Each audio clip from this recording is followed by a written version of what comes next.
Hi guys and welcome back to the channel of The Dissected Truth. आज हम पढ़ेंगे placenta. That means we are continuing with embryology and जो next topic है हमारा वो है प्लेसेंट. अब देखो placenta that develops after implantation obviously. ठीक है, उसके कुछ पार्ट्स हैं, कई चीजें अभी हमें पढ़ते हैं. सबसे पहले implantation that begins at the sixth day of और sixth day after fertilization. Implantation कैसे होता है? Blastocyst. Around the blastocyst we have zona pellucida. Zona pellucida blastocyst को किसी भी अदर प्लेस पे इम्प्लांट होने से रोकती है. Then the blastocyst comes out of the zona pellucida. This process is known as hatching. समझ रहे हो? हैचिंग मतलब इसे हैच करके बाहर आ गया blastocyst. And then that blastocyst implants with the endometrium. ठीक है, चले आगे. Now what are the important points? देखो, once zona pellucida disappears, the cells of trophoblast stick to uterine endometrium. सिर्फ वो चिपके हैं. Cells of trophoblast, they just stick to the uterine endometrium. This is known as implantation. And जब blastocyst और deeper tissue में चला जाता है, deep into the endometrium, endometrium उसको पूरा कवर कर लेती है ब्लास्टोसिस्ट को. This is known as interstitial implantation. ठीक है, अब इसमें किसने हेल्प किया? सबसे पहले ट्रोफोब्लास्ट कुछ प्रोटियोलिटिक एंजाइम्स बनाता है. देखो, प्रोटियोलिटिक एंजाइम्स क्या करेंगे? Protein digestion. This will lead to digestion of the cells. Endometrium के कुछ सेल्स डाइजेस्ट हो जाएंगे, जगह बन जाएगी, ब्लास्टोसिस्ट अंदर चला जाएगा, पूरे तरीके से कवर हो जाएगा बाय द एंडोमेट्रियम. ठीक है, अदर देन दैट, ये तुम्हें पता है पहले से कि एंडोमेट्रियम और the trophoblast, they both interdigitate with each other. मतलब वो दोनों मिलते हैं तब प्लेसेंटा बनता है.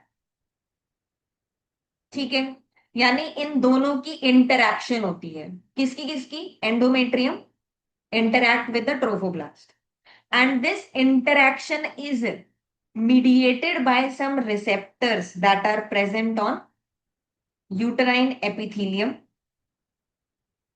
ठीक है, कुछ रिसेप्टर्स हैं एंड इन रिसेप्टर्स पे बाइंड करेंगी कुछ secretions that are L-selectin and integrins that are secreted by trophoblast cells. तो ट्रोफोब्लास्ट सेल्स कुछ सब्सटेंसेस रिलीज करते हैं जो जाके एंडोमेट्रियम सेल्स के ऊपर रिसेप्टर्स हैं उन पे बाइंड करते हैं. इनका इंटरैक्शन होता है एंड देन एंडोमेट्रियम और ट्रोफोब्लास्ट एक दूसरे के साथ इंटरडिजिटेट करते हैं या जुड़ते हैं, जिसकी वजह से प्लेसेंटा. ठीक है, चलें आगे. So now we have to talk about the endometrium, because endometrium after implantation we have to call it decidua. And why decidua? Because deciduous means temporary. Deciduous means temporary. जैसे deciduous teeth होते हैं ना, दूध के दांत, milk teeth जो गिर जाते हैं, they are temporary teeth. Similarly, decidua means we are talking about the endometrium itself, but right now the endometrium is known as decidua, क्योंकि अब ये टेम्परेरीली ऐसे ही रहेगा for 9 months. And after 9 months जब बेबी का डिलीवरी होगा, after that decidua का भी डिलीवरी होगा and that decidua will make the placenta. Do you get this? समझ रहे हो? अब देखो यहाँ पे क्या किया है, पूरे एंडोमेट्रियम को ग्रीन कलर से मार्क किया है. This thing is myometrium. This is endometrium. Now it is known as decidua. अब इसमें ध्यान से देखो, ये है यूटराइन कैविटी. मतलब पहले ऐसे यूट्रस की जो कैविटी है ऐसे रही होगी, वहीं पर ब्लास्टोसिस्ट आया था कैविटी में. बट देन ब्लास्टोसिस्ट ने क्या किया, it got embedded in the endometrium. तो अब ये एंडोमेट्रियम के अंदर चला गया है.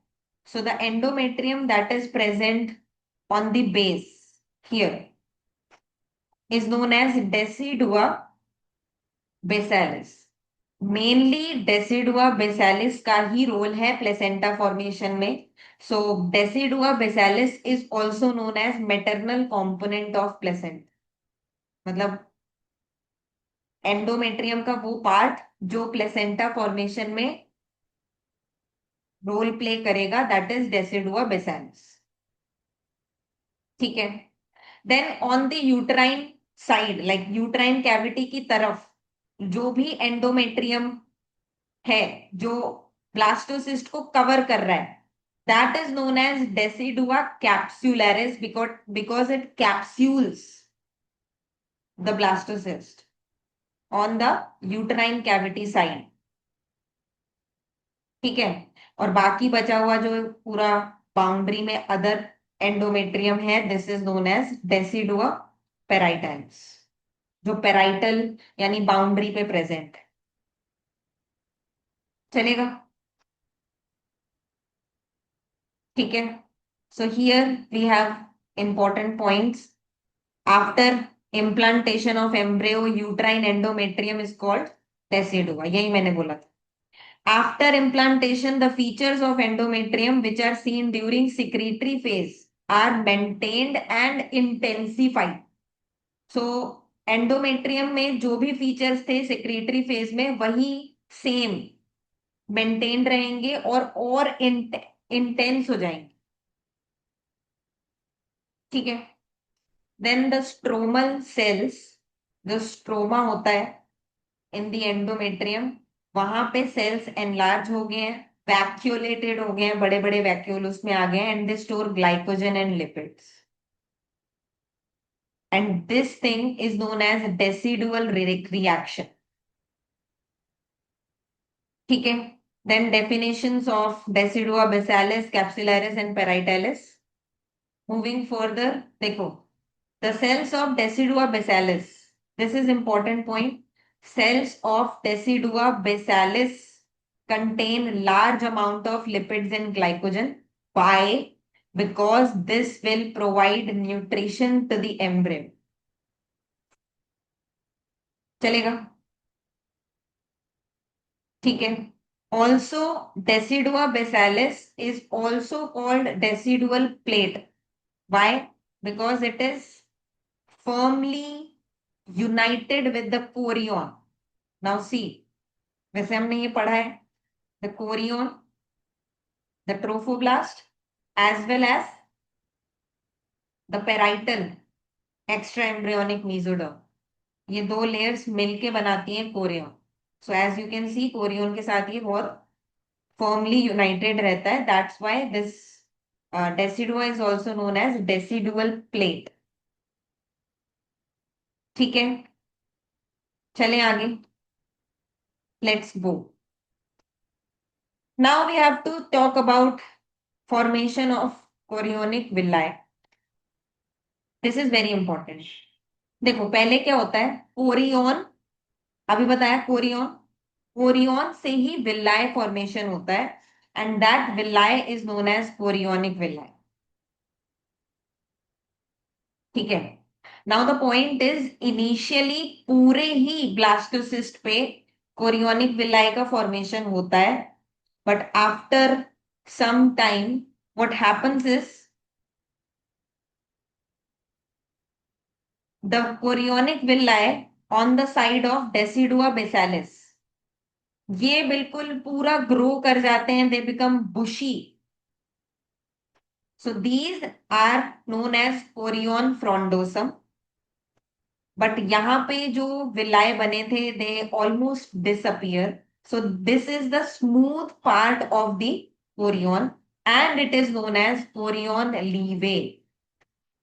और ये तुम समझ सकते हो ऐसा क्यों हो रहा है, क्योंकि यहीं पे प्लेसेंटा फॉर्मेशन होने वाला है. ठीक है. So decidua basalis was the maternal component of placenta, but chorion frondosum is the fetal component of placenta. यही दो मिलके प्लेसेंटा बनाने वाले हैं. That's what we are gonna do now. Ready? ठीक है. ये थ्योरी पार्ट है, तुम पढ़ सकते हो खुद भी. मैं एक्सप्लेनेशन दे देती हूँ कैसे प्लेसेंटा का फॉर्मेशन होता है. ठीक है. चलो. सो सबसे पहले what are we looking at? ये हमारी ट्रोफोब्लास्ट वाली लेयर है और ये हमारी डेसिडुआ वाली लेयर है. इसको हमने पूरा फोकस कर लिया है, मैग्नीफाई कर लिया है, and that's what we are looking at. अभी बहुत सारे सीरीज ऑफ डायग्राम्स आने वाले हैं. सो बी रेडी कि तुम अभी बहुत सारे डायग्राम्स देखने वाले. ठीक है. तो अब जरा ध्यान से देखो. देखो क्या देख रहे हो तुम. This is the decidua and this is the trophoblast. Then what happens, trophoblast दो पार्ट्स में डिवाइड हो जाता है. वन इज साइटोट्रोफोब्लास्ट जिसमें सिंपल सेल्स होते हैं, and the other one is syncytiotrophoblast जिसमें मल्टी न्यूक्लिएटेड स्ट्रक्चर होता है. मतलब ये जो पूरा टिश्यू है दिस इज मल्टी न्यूक्लिएटेड. तुम देख सकते हो यहाँ पे कोई सेल की बाउंड्री नहीं है. That's why this is known as syncytiotrophoblast and this one is known as cytotrophoblast. And please ये चीज ध्यान रखना, इस साइटोट्रोफोब्लास्ट के नीचे एक्स्ट्रा एम्ब्रियोनिक मेसोडर्म भी प्रेजेंट होगा. ठीक है. सब ठीक है, चले आगे. अभी तक सब ठीक है. So now what happens is, as you can see, कुछ empty cavities बनने लगती हैं in the syncytiotrophoblast and these cavities are known as lacunae. Lacunae का वैसे भी मतलब एम्प्टी स्पेस ही है. That means the empty space. So as you can see, these cavities started to appear in syncytiotrophoblast and these cavities are known as lacunae. चलेगा? Then what will happen? ये lacunae enlarge हो जाएंगे, बड़े बड़े हो जाएंगे. तो जब ये लैक्यूने बहुत बड़े बड़े हो जाएंगे तो इनको हम लैक्यूने ही बोलेंगे, और जो इनके आसपास की जो स्पेस होगी इसको हम ट्रैबिक्यूले बोलने लगे. The syncytiotrophoblast around the lacunae. And please ये चीज समझ के चलना, ये 3D स्ट्रक्चर है, ये सिर्फ 2D डायग्राम है जो तुम देख रहे हो. समझ रहे हो? तो ये जो जो ये स्पेसेस तुम्हें दिख रही हैं they might be in the shape of irregular sphere. मतलब ऐसे बड़ा सा स्पेस है. 3D में इमेजिन करके चल. ठीक है, चले आगे. Then what do we have? अब पता है मैंने क्या किया है. यहां से मैंने इसका सेक्शन कर लिया and now I am looking from the top. यहां से मैं देख रही हूँ. देखो यहां से मैंने सेक्शन किया, ये वाला पार्ट हटा दिया. तो क्या दिखेगा? प्लीज ध्यान देना इस बात पे. मैंने क्या किया है, मैंने यहां से इसको सेक्शन कर लिया है एंड मैं ऊपर से इसको देख रही हूँ. Think about it. तुम्हें क्या दिखेगा? यू विल सी सम लैक्यूने. देखो जो लैक्यूने है, क्योंकि ये स्पेसेस बहुत बड़ी बड़ी हो गई हैं, that means these spaces are communicating with each other. देख रहे हो ऐसे बड़ी बड़ी spaces, these these are the lacunar spaces जो तुम्हें 2D डायग्राम में या फिर साइड व्यू में, this is the side view जो तुम एक साइड से देख रहे हो. बट यहां से काट के जब हमने इसे टॉप से देखा ना, then we will see this जिसमें लैक्यूनार स्पेसेस बहुत बड़ी बड़ी हैं. And you have these structures called trabeculae, जिसमें अभी के लिए तो सिंसिटियो ट्रोफोब्लास्ट भरा हुआ। ठीक है, चले आगे। चलो, देन अगर तुम्हें याद है, मैंने एंडोमेट्रियम का स्ट्रक्चर बताया था इनिशियल लेक्चर्स में, और एंडोमेट्रियम में स्पाइरल आर्टरीज प्रेजेंट थी जो कि एंडोमेट्रियम को सप्लाई कर रही थी। तो वही स्पाइरल आर्टरीज, एंडोमेट्रियम में जो आर्टरीज होती हैं, can you see, uterine blood vessels, यही है, देख रहे हो। अब क्या होगा, ये जो यूटराइन ब्लड वेसल्स है ना, they will start to communicate with the lacunae. ध्यान से सुनना, मैंने क्या कहा है, the blood vessels in the uterus, in the endometrium, the spiral arteries, they start to communicate with the lacunae. पहले lacunae खाली स्पेसेस थी, अब lacunae मैटरनल ब्लड से भर गई हैं। मैटरनल ब्लड, क्या तुम समझ रहे हो। और साइड में ये सारा हमारा सिंसिटियो ट्रोफोब्लास्ट है, as you can C.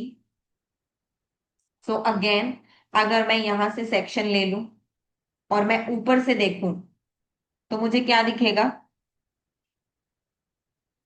Same thing, top view.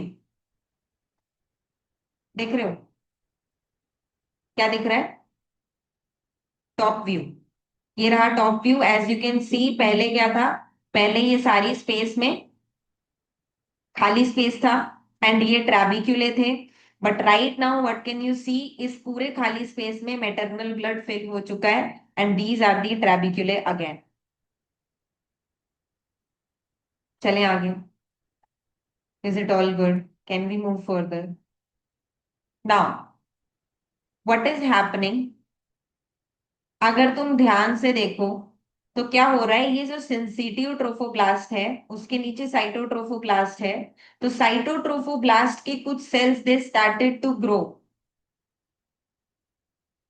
Can you see, cytotrophoblast cells, they start to grow and they grow into the syncytial trophoblast। समझ रहे हो, ठीक है। Again you can see the same diagrams, जिसमें lacunae है, that was the empty space earlier, but अब वो filled है by maternal blood, and as you can see, चारों तरफ से it is lined by syncytio trophoblast. चारों तरफ से इसकी लाइनिंग कौन बना रहा है, द सिंसिटिव ट्रोफोब्लास्ट। चलेगा, चले आगे। Now again you have to cut it from here, and what will you see, कि सिंसिटिव ट्रोफोब्लास्ट में साइटोट्रोफोब्लास्ट ग्रो कर गए हैं। So if you can see the top view, again जो लैक्यूनार स्पेस थी उसमें मैटरनल ब्लड भर गया है, और जो ट्रैबिक्यूले हमको दिख रहे थे विच वर मेड ऑफ सिंसिटिव ट्रोफोब्लास्ट, अब तुम ध्यान से देखो, उनके बीच में एक साइटोट्रोफोब्लास्ट के कुछ सेल्स आ गए, because they were growing like this. तुमने इसको ऐसे काटा है, प्लीज ध्यान से समझना, यहां से तुमने इसको काटा है, and now you can see the trabeculae जिनके अंदर साइटोट्रोफोब्लास्ट भी आ गए, एंड साइड्स में सिंसिटिव ट्रोफोब्लास्ट है। So now you are not gonna call it trabeculae any more, because now they are known as primary villi, chorionic villi, primary villi. तो क्या तुम देख रहे हो प्राइमरी विलाय में क्या क्या प्रेजेंट है, is it good, can we move forward, because next, अभी क्या हो गया, वो जो साइटोट्रोफोब्लास्ट की लेयर थी उनके बीच में एक स्पेस क्रिएट हो गया, and that space is now filled by extra embryonic mesoderm, जो कि साइटोट्रोफोब्लास्ट के नीचे ही प्रेजेंट था initially, if you remember.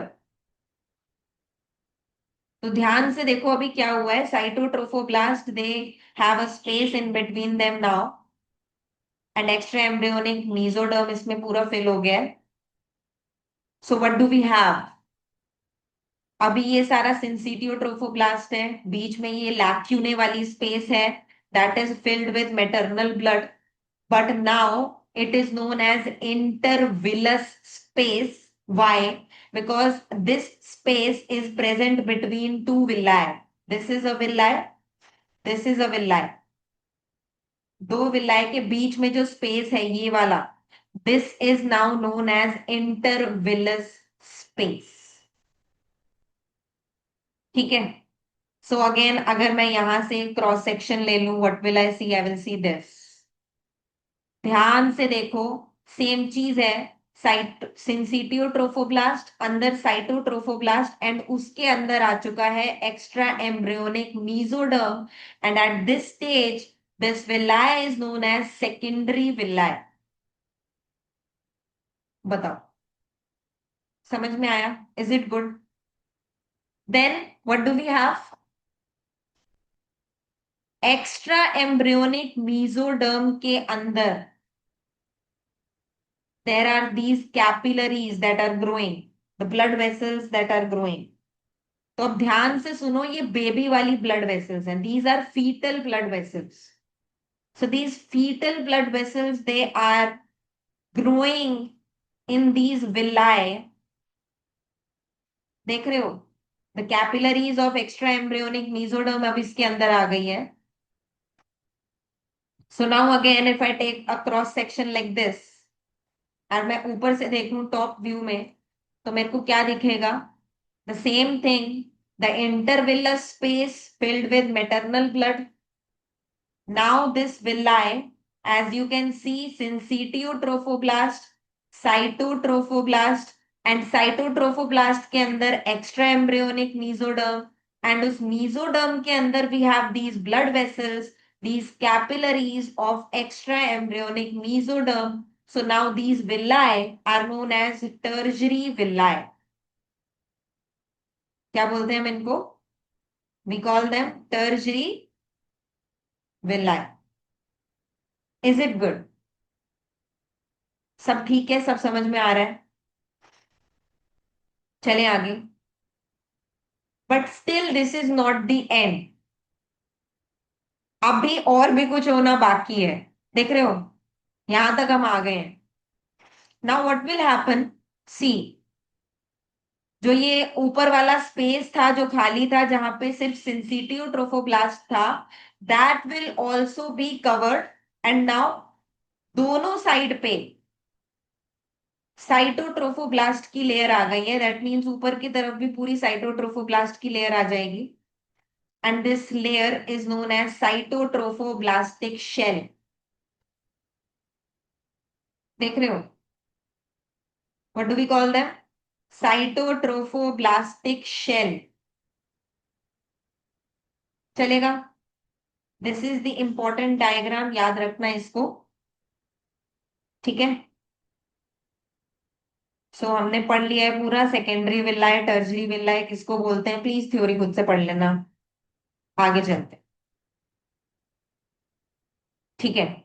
So the main thing is that fetal blood and maternal blood, they do not mix with each other. तो अगर तुम ध्यान से देखो, यहां पर है मैटरनल ब्लड, यहां पर है fetal blood. They never mix with each other. यहाँ पे जो भी एक्सचेंज होता है, exchange of nutrients and exchange of waste material, वो डिफ्यूजन के थ्रू होता है, through these layers. What are the layers that are present between maternal blood and fetal blood? As you can see, first of all we have syncytiotrophoblast, then we have cytotrophoblast, then we have extra embryonic mesoderm. So what do we have? We have syncytiotrophoblast, cytotrophoblast, extra embryonic mesoderm, and जो capillaries हैं, they will also have this endothelium. So that is also a layer, endothelium with the basement membrane. These are the four things that are separating, the four layers separating the maternal blood from fetal blood. चलेगा? ठीक है, चले आगे। सो eight the and तुमने ये देखा कि जो साइटोट्रोफोब्लास्ट है वो दोनों तरफ से कांटेक्ट में आ जाता है, यानी cytotrophoblast at the end decidua के भी कांटेक्ट में आ जाता है। Does it make any sense to you? चलेगा, चले आगे। So now we have to talk about the general features of placenta. अभी अभी प्लेसेंटा का भी पूरा स्ट्रक्चर पढ़ना है, सो अभी थोड़ा रुको। ये सिर्फ डेवलपमेंट वाला पार्ट था कि कैसे कैसे विलाए बनते हैं, and the villi and endometrium, that means the decidua basalis, ये दोनों मिलके ही प्लेसेंटा बनाने वाले हैं। अभी प्लेसेंटा बना भी नहीं है, अभी सिर्फ विलाए फॉर्मेशन हमने देखा है। सो बी विद मी, देखो अभी क्या होता है। Diameter of the placenta is 15 to 25 centimetres, plate, बड़ी प्लेट की तरह। Thickness is 2.5 to 3 centimetre. It weighs 450 to 600 grams, and in shape generally is it is either oval in shape or it is round in shape। ठीक है, चलेगा। Because now we have to talk about the development of placenta. ध्यान से देखना। देखो पहले क्या था, this is the same diagram. अगर तुम ध्यान से देखो, ये मेटरनल साइड का डेसिडुआ है, that is given in yellow colour. और मेटरनल साइड के डेसिडुआ में ब्लड वेसल्स भी हैं, maternal blood vessels. Then as you can see, यहाँ पे साइटोट्रोफोब्लास्ट दिखाया है पर्पल, लाइट पर्पल कलर में। ठीक है, और ये डार्क पर्पल कलर में साइटोट्रोफोब्लास्ट दिखाया है। चलेगा। देन तुम ध्यान से देखो, सिंसिटियो ट्रोफोब्लास्ट में लैक्यूने फॉर्मेशन हो गया है, सबसे पहले स्पेसेस बन गई हैं। देन उन स्पेसेस में मेटरनल ब्लड भर गया है। देन वो स्पेसेस बहुत बड़ी बड़ी स्पेसेस हो गई हैं। देन ये जो सिंसिटियो ट्रोफोब्लास्ट है उसमें ऐसे साइटोट्रोफोब्लास्ट ग्रो करने लग गए। देन अलोंग दी साइटोट्रोफोब्लास्ट उसमें extra embryonic mesoderm given in light yellow colour, वो भी उसके अंदर ग्रो करने लग गया है। And at the end as you can see there are some capillaries also growing into the this villi. एंड ये है हमारी प्राइमरी विलाय, जिसमें सिर्फ साइटोट्रोफोब्लास्ट होता है। Then secondary and then tertiary villi. अब ध्यान से देखो यहाँ पे क्या हो रहा है। देखो टर्जरी विलाय के बाद ये साइटोट्रोफोब्लास्ट यहां तक आ गया है, यही मैंने बताया था तुमको। ठीक है, पूरा डेसिडुआ के कांटेक्ट में आ गया है ऑलमोस्ट, तुम बोल सकते हो। Then as you can see, इस विलाय में होने लगेगी ब्रांचिंग। देख रहे हो? क्या तुम देख रहे हो? क्योंकि इन ब्रांचिंग के नेम्स है, आगे आएंगे। प्लीज ध्यान से देखना, ये जो विलाय है इसकी ब्रांचिंग हो रही है, these are all the branchings, multiple branches. और उसके बाद at the end it will look like this. समझ गए? So in this diagram, this whole thing is the basal plate, this is the chorionic plate, and this middle portion is intervillous space। ठीक है, चले आगे। पूरा placenta बन रहा है यहां से यहां तक, ये प्लेसेंटा की development. I will show you one more thing. ठीक है, तो देखो सेम यहाँ पे डायग्राम है। दिस इज द लैक्यूलर स्पेस, जहां पे मैटरनल ब्लड वेसल्स communicate करिए। and this is the villi, as you can see it is lined by, this is syncytiotrophoblast, then cytotrophoblast, then अंदर होगा पूरा extra embryonic mesoderm, and in this extra embryonic mesoderm you have these capillaries of extra embryonic mesoderm, that means ये fetal blood vessels। is it good? चले आगे। what do we have? ये देख लो पहले। ठीक है, बतानी है अभी, बहुत सारी चीजें बतानी है, मैं देख रही हूँ क्या बताऊं पहले। अभी प्लेसेंटा की बात करते हैं, बट यहाँ पे जो जो अभी तुमने वो डिविजन्स देखी हैं, उनके नाम है ये रहे, टाइप्स ऑफ विला। पहले यही बता देती हूँ।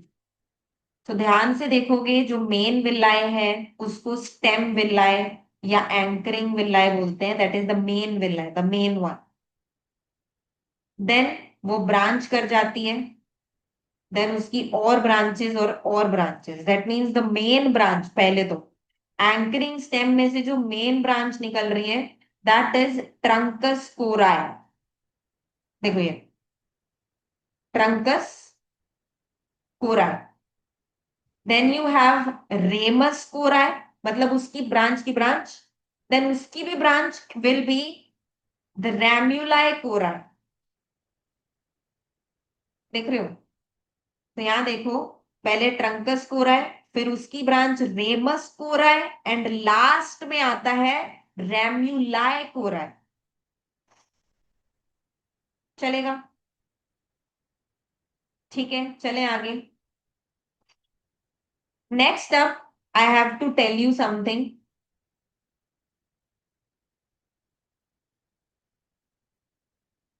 देखो यहां देख लो, ये बहुत सही डायग्राम है। जो ऐसे ये कंपोनेंट्स बन रहे हैं ना मैटरनल साइड पे, these are known as cotyledons. क्या बोलते हैं इनको? कॉटिलिडन्स। देखो, the incomplete septa subdivides the intervillous space into 15 to 30 compartments called cotyledon. ये ऐसे कुछ स्पेसेस हैं, इंटरविलस स्पेस। ये इस पूरे प्लेसेंटा को 15 टू 30 कंपार्टमेंट्स में डिवाइड करता है, जिनको बोलते हैं cotyledon. Now as you can see, एक कॉटिलिडोन में बहुत सारे, you can say one or more chorionic विलाए are present. देख रहे हो ये विलाए है ना, 1 2 3 4। So we have to write each cotyledon contains one or more stem और एंकरिंग विलाए, मतलब मेन ये वाली विलाए की बात हो, फिर तो उसकी ब्रांचिंग ब्रांचिंग होती जाती है, वो अलग बात। ठीक है, चलेगा? and all the cotyledons are supplied by fetal capillaries, as you can see fetal capillaries यहाँ पे हैं। ठीक है, चले आगे। चलो, थोड़ा सा और पार्ट है। In third month basal plate develops placenta और कॉटिलिडनरी सेप्टी। मतलब ये जो सेप्टम बनते हैं, जो बीच का हमने अभी डिवीजन देखा है, that septum starts to form in third month. These septums they grow towards the chorionic plate। ध्यान से देखो, ये सेप्टम नीचे की तरफ जा रहे हैं, ग्रो कर रहे हैं, और यहाँ पे ये कोरियोनिक प्लेट था, ये बेसल प्लेट था। So these septae are growing towards the chorionic plate, but they do not fuse with it. So they leave some open spaces for maternal blood to flow between the lobes। जो इसके आसपास space है, वहां पे maternal blood है, वो इधर से इधर आ सकता है, एक कॉटिलिडन से दूसरे कॉटिलिडन में। चलेगा? ठीक है। So the incomplete septa subdivides the intervillous space into 15 to 30 compartments, जो अभी हमने कॉटिलिडन्स देखे थे। चलेगा? चले आगे। ठीक है, so by the end of fourth month the septa becomes supported by the connective tissue from decidua basalis। जो भी सेप्टम है उसको थोड़ी सी सपोर्ट मिल जाती है of connective tissue from decidua basalis. And in second half of pregnancy basal plate, that means decidua basalis, that means maternal side of the placenta, it becomes thinner and decidual tissue reduces in amount. ये जो decidual plate हमने देखी थी, ये yellow thing, ये thin होता जाता है in the second half of pregnancy. चलेगा? ठीक है, चले आगे।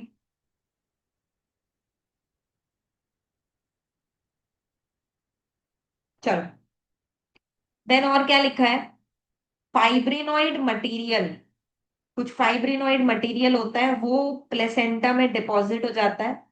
And why is this fibrinoid material present in placenta? Because it helps separate maternal and fetal tissues. ये जो फाइब्रिनोइड मटेरियल है, ये मदर के टिश्यूज को बेबी के टिश्यूज से अलग कर, चलेगा? And that's why it reduces bleeding during delivery. So full term placenta is discoid, hemochorial. Hemochorial means, hemo means blood, chorial means chorionic villi. So the blood, maternal blood comes in direct contact with chorionic villi. Deciduate means the part of maternal tissue, decidua basalis, is shed with the placenta at birth. That means decidua basalis पूरा shed हो जाएगा with the placenta, that means it is temporary, इसीलिए इसको decidua basalis. And last thing is chorioallantoic, means chorion and allantois together forms the fetal part. There is one more thing, allantois, जो हम पढ़ेंगे। Allantois is a part of yolk sac only, ये तुम पढ़ना। Yolk sac जो होती है ना, द सेकेंडरी योग सैक, जब वो पूरी कंस्ट्रिक्ट हो रही होती है, the yolk sac itself forms a part on the caudal side and that is known as allantois. अभी नहीं भी पता है allantois क्या होता है, चलेगा, because we'll learn about that later. So chorioallantoic means chorion and allantois together forms the fetal part of placenta. चलेगा? चले आगे। Then maternal circulation with cotyledons, जो कि हमने पहले से पढ़ा है कि जो मैटरनल ब्लड है स्पाइरल आर्टरीज में से इंटरविलस स्पेस में आ गया है, एंड देन वहां से डिफ्यूजन के थ्रू, देखो, एक्सचेंज होता है oxygen, nutrients, waste and everything का। चलेगा? ठीक है।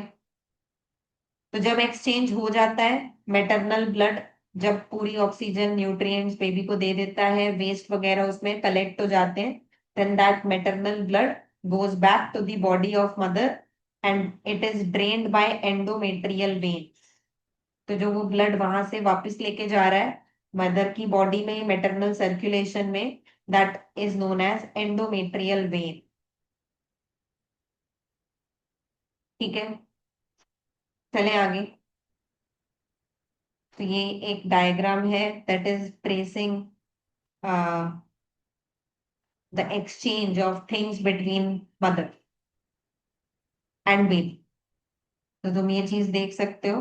We are not gonna talk about more, because हमें पता है क्या क्या चीजें एक्सचेंज होती हैं, कुछ एंटीबॉडीज, कुछ विटामिन, अच्छी चीजें, हार्मफुल सब्सटेंसेस तो वापस चले जाते हैं बेबी से मदर में, राइट? चले आगे। और नॉन ट्रांसफरेबल सब्सटेंसेस भी हैं, बैक्टीरिया ट्रांसफर नहीं होता, heparin, transferrin, Ig M and IGS.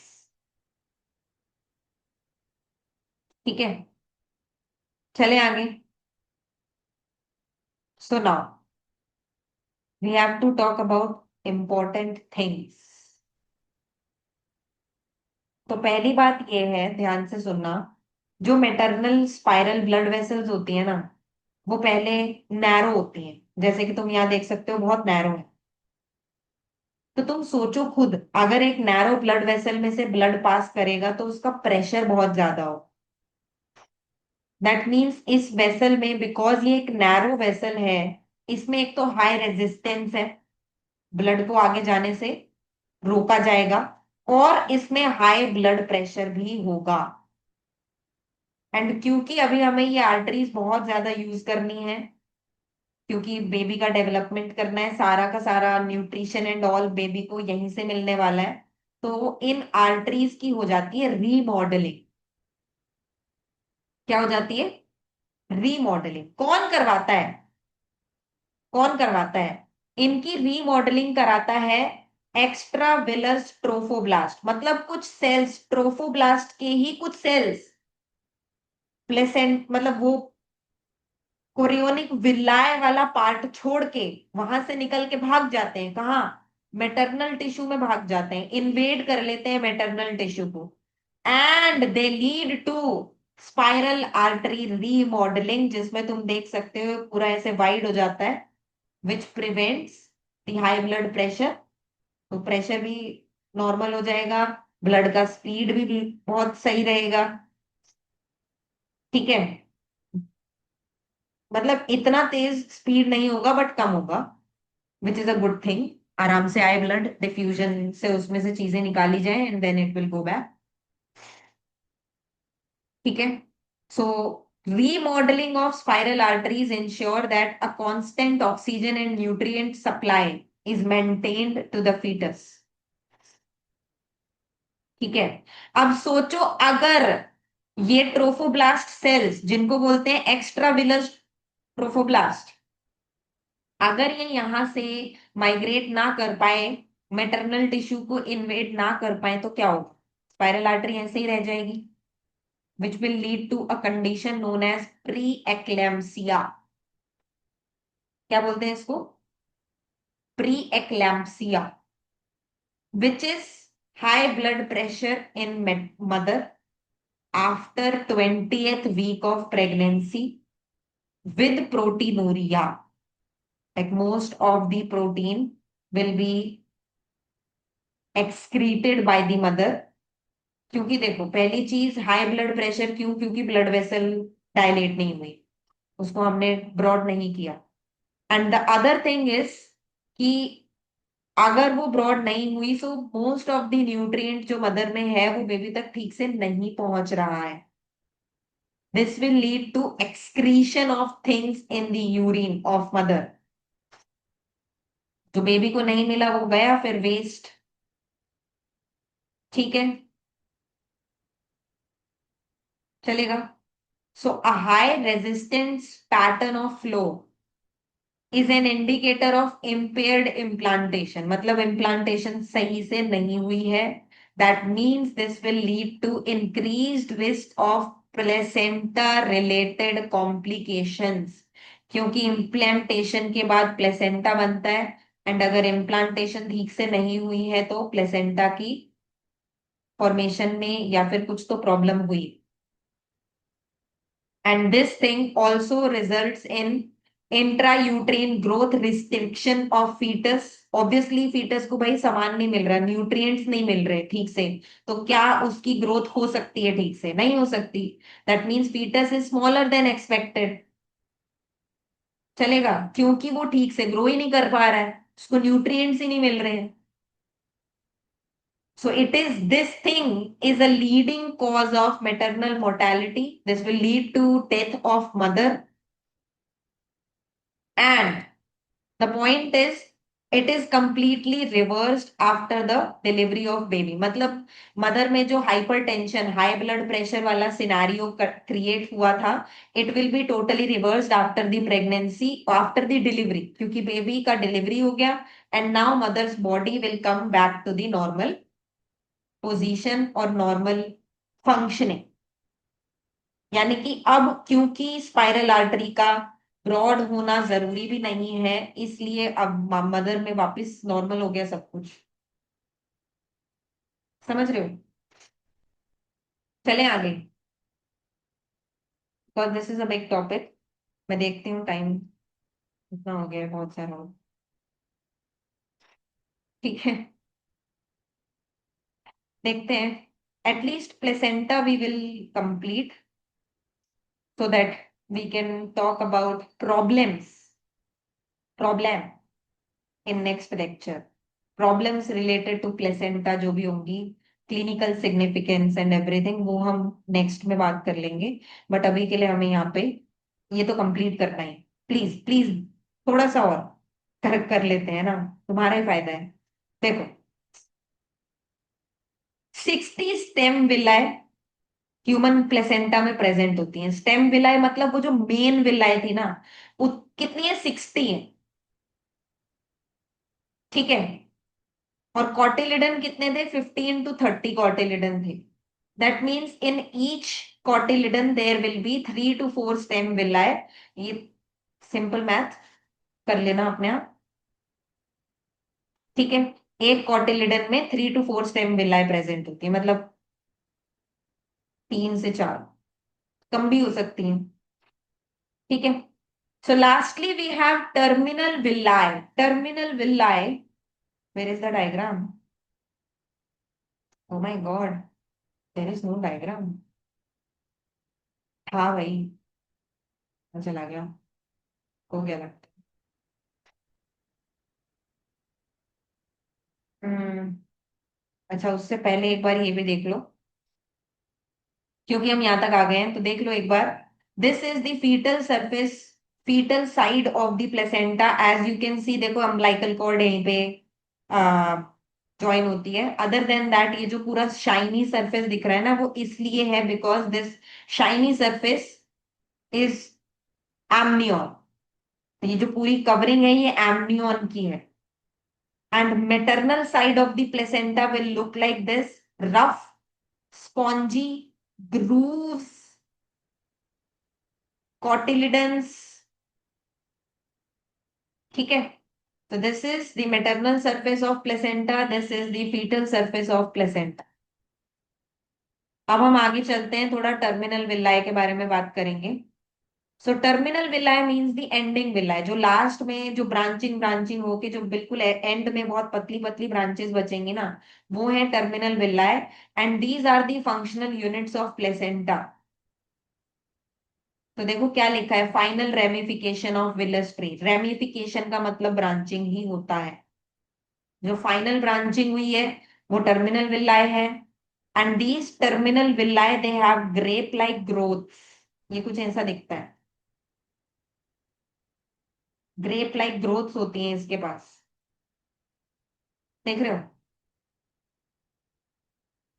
They have thin trophoblastic cover, मतलब उसको कवर तो ट्रोफोब्लास्ट कर ही रहा है but it is very thin. ठीक है। And they have sinusoidally dilated capillaries. इनके अंदर जो कैपिलरीज होंगी they will be dilated. Dilated capillary मतलब जैसे ये कैपिलरी होती है ना, और अगर ये एक जगह जाके ऐसे डायलेट हो जाए, that forms the sinusoid, sinusoidally dilated capillaries. And this is going to be the principal site of exchange between mother and fetus. That means अगर terminal villi कम है, it will lead to fetal hypoxia. Hypoxia means oxygen की कमी। तो अगर terminal विलाय से ही main transfer हो रहा है चीजों का, from mother to baby, that means अगर टर्मिनल विलाय कम है तो फीटल हाइपोक्सिया होने के चांसेस हैं। चले आगे, चले आगे। So next up we have to talk about uteroplacental insufficiency. What is this? इसमें ये है कि जो प्लेसेंटा है, प्लेसेंटल मेम्ब्रेन है, वो बहुत थिक हो जाता है। अगर कोई मेम्ब्रेन बहुत थिक हो जाएगी तो उसमें से डिफ्यूजन आसानी से नहीं हो पाएगा। दैट मीन्स जो चीजें जैसे प्रोटीन्स जो पहुंचाने थे बेबी तक, वो ठीक से ट्रांसपोर्ट नहीं हो पाएंगे। चलेगा? इसी को कहते हैं यूट्रो प्लेसेंटल इनसफिशियंसी, मतलब प्लेसेंटा से उसका काम ही नहीं हो रहा। समझ गए? चले आगे। सो एक बार देख लो, यहाँ पे ये सिंसिटिव ट्रोफोब्लास्ट है बाहर पर्पल कलर का। Then you have these cells, this is cytotrophoblast. Then you have some blood vessels in this, देख रहे हो, ये ब्लड वेसल्स हैं, बेबी की ही ब्लड वेसल्स हैं, ऑब्वियसली फीटल ब्लड वेसल्स हैं। Then you can see what is क्या बोल रहे थे, plasma, sorry placental membrane. So placental membrane क्या है, प्लीज इसको ध्यान से देखें। प्लेसेंटल मेम्ब्रेन वही है जो मैटरनल ब्लड और फीटल ब्लड के बीच में चार चीजें हमने पढ़ी थी, याद है? Syncytiotrophoblast, cytotrophoblast, extra embryonic mesoderm and endothelium of the fetal blood vessels. तो यही चार चीजों को मिला के प्लेसेंटल मेम्ब्रेन बोलते हैं। और अगर ये बहुत ज्यादा थिक हो जाती है तो क्या हो जाएगा? Placental, utero placental insufficiency, that means placenta अपना काम नहीं कर पा रहा है, दैट्स इट। ठीक है। Now as you can see this is the diagram, ये है microscopic structure of placenta at term, मतलब कंप्लीटली डेवलप्ड प्लेसेंटा है और उसका माइक्रोस्कोपिक स्ट्रक्चर यहाँ पे दिखाया हुआ है। So as you can see there are some cells, these are the villi, जो भी तुम्हें यहाँ पे बड़े बड़े गोल गोल दिख रहे हैं, these are chorionic villi. This one, this one, this one, this one, ये सारा chorionic villi. So now as you can see यहाँ पे जो ये सेल्स दिख रहे हैं, दीज आर साइटोट्रोफोब्लास्टिक सेल्स, ध्यान से देखो। जो पूरी एक लेयर जो यहाँ दिखाई हुई है, दिस इज साइटोट्रोफोब्लास्ट। देन और क्या दिख रहा है तुमको, इसके अंदर ये ब्लड वेसल्स हैं, fetal blood vessels. Other than that यहाँ पे मेटरनल ब्लड भरा होगा, तो ये है इंटरविलस स्पेस, ये है intervillous space. And you can see some other cells known as Hofbauer cells, जो प्लेसेंटल मैक्रोफेजेस होते हैं। Obviously why are macrophages present here? Immunity provide करने के लिए, फॉरेन सब्सटेंसेस को, जो भी मेटरनल साइड से आ रहे हैं या उनसे लड़ने के लिए। We have Hofbauer cells inside the villi. ठीक है। Then as you can see these are the types of placental barriers, types of placental barrier, जिसमें ह्यूमंस का होता है हीमोकोरियल, मतलब मैटरनल ब्लड डायरेक्टली कांटेक्ट में होता है कोरियन, सही है।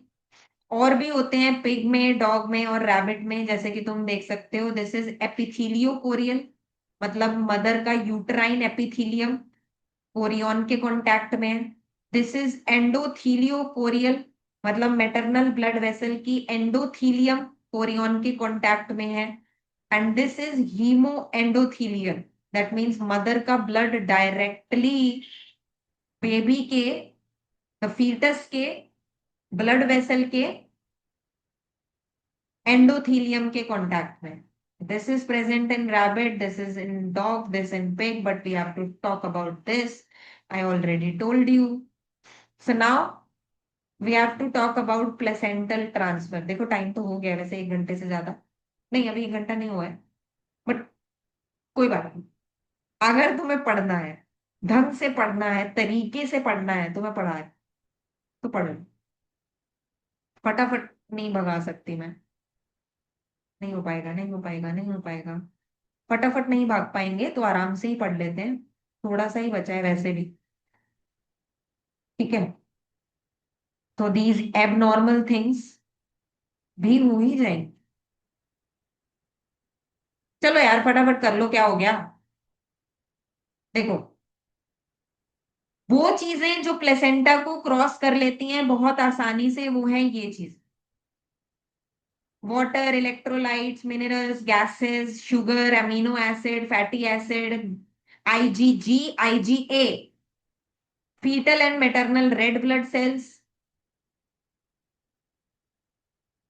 सम proteins, not red blood cells, red blood cells क्यों जाएंगे? ठीक है, some protein. Then as you can see there are some things जो क्रॉस नहीं कर सकते, ओ, जो क्रॉस नहीं कर सकती, जिनको क्रॉस करना भी नहीं चाहिए. We have maternally derived cholesterol, triglycerides, phospholipids, some protein hormones like insulin. क्यों जाएगी भाई इंसुलिन? मदर की अलग है, बेबी की अलग है. Some drugs that do not cross the placenta, that means these are safe drugs. Heparin, methyl dopa, succinyl choline. तो अगर मदर को इन ड्रग्स की जरूरत है, मदर ले सकती है even in pregnancy, because these drugs will not cross the placenta. तो वो फीटस तक नहीं पहुंचेंगी, फीटस को कोई नुकसान नहीं पहुंचाए. IgDEM, क्योंकि बस यही दोनों आईजीज इन एंटीबॉडीज गई थी, ये नहीं जा सकती. And bacteria in general can not cross placenta and it should not cross placenta. क्यों जाएगा bacteria?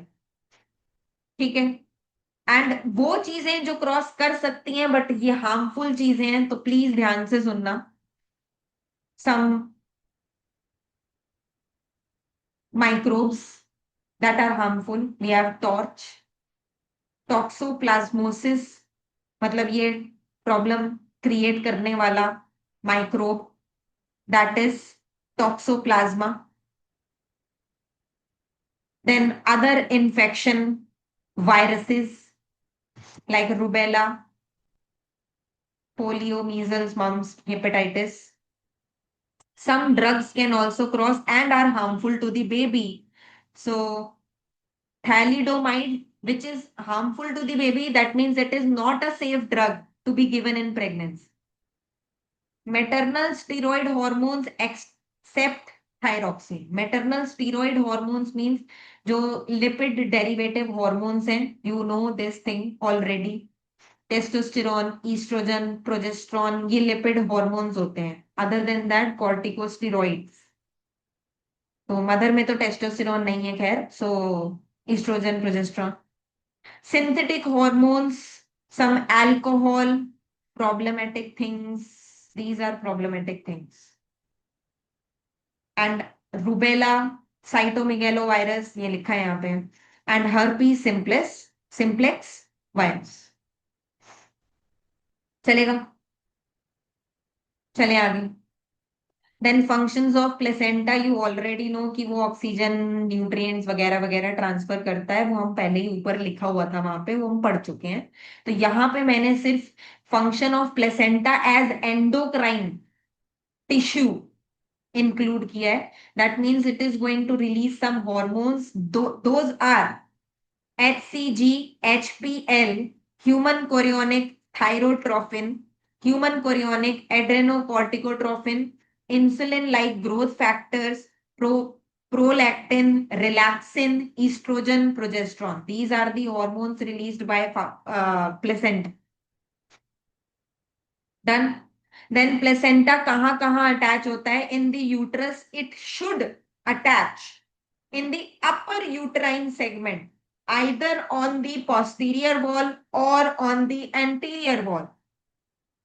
But it should not attach in the lower uterine segment, क्योंकि अगर ये lower uterine segment में implant हुआ, so it will lead to a problem, abnormal implantation, and this problem is known as placenta previa. So there are 4 types of placenta previa. As you can see that type 1 or stage 1, जिसमें some of the part of placenta lies in lower uterine segment, देख रहे हो? Lower uterine segment में थोड़ा सा part है placenta का, and it is near the internal OS. देखो, this is known as external OS, this is known as internal OS, orifice. तो ये it is near the internal OS but it is not covering it. Give me a second. हाँ, तो देखो, type 1 that is बिल्कुल margin पे है, बोल सकते हो. Give me a second. Okay, so यहाँ पे बिल्कुल मार्जिन पे है। देन स्टेज 2, जब प्लेसेंटा थोड़ा सा कवर कर रहा है इंटरनल ओएस को, बट पूरा कवर नहीं कर रहा है। Then stage 3, it is covering it, मतलब थोड़ा ही कवर किया है ऑन द अदर साइड, ज्यादा नहीं है, but stage 4 is the complete cover. देखो ध्यान से, first degree attachment of placenta x tends into lower uterine segment, but internal OS तक पहुंचती भी नहीं है। सेकेंड डिग्री इंटरनल ओएस की मार्जिन तक पहुंचती है, बट उसको कवर नहीं करती।